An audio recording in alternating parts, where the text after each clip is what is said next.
This is why it is important for you guys to be very careful with who you assign rights to when it comes to intellectual property. Okay, I'm going to read you a story.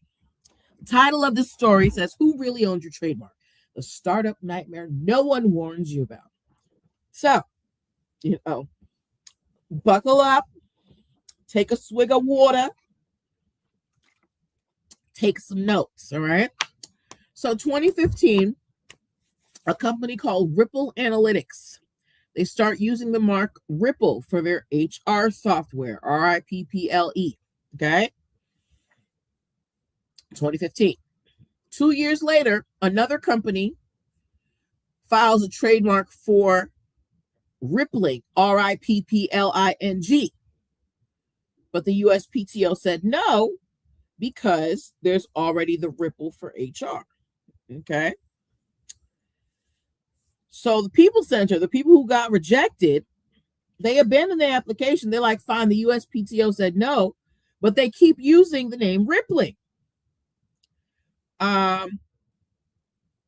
Right. So now the original company, the HR company, Ripple Analytics, they had the trademark for Ripple. They assigned that trademark to the owner of the company, to the co-founder. So the trademark originally belonged to the business, and then they're like, you know what, we're doing some restructuring. Let's put the trademark in the name of one of the co-founders. So it's like if I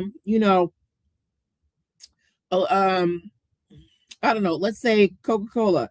It's like, Coca-Cola has these trademarks. Coca-Cola, the trademarks are owned by the Coca-Cola company, but then Coca-Cola is going through some restructuring. So they take all of the trademarks, the Coke bottle, the Coca-Cola name, all that, and they give it to the CEO of Coca-Cola and say, you hold that, you own this now while we restructure, right?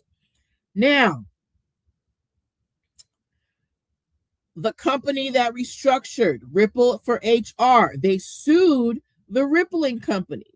But the thing that they forgot is they assigned the trademarks to the co-founder. You cannot assert trademark rights for something you don't own.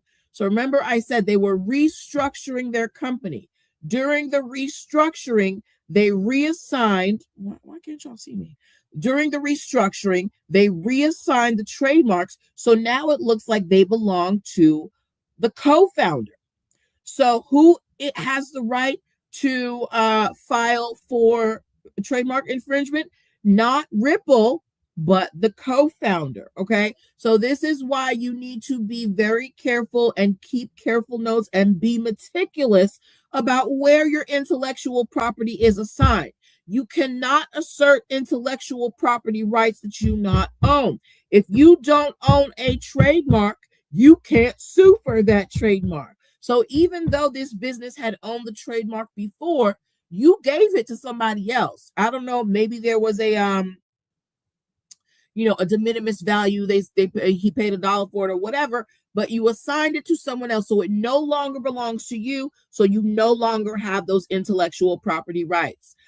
This is also kind of like that story we talked about with the Jelly Belly beans, right? The man who created Jelly Belly beans, who started the company, he sold all of his rights in the company, including the trademark. But then he went and started a CBD gummy company, and he called that Welly Jelly Beans or something like that.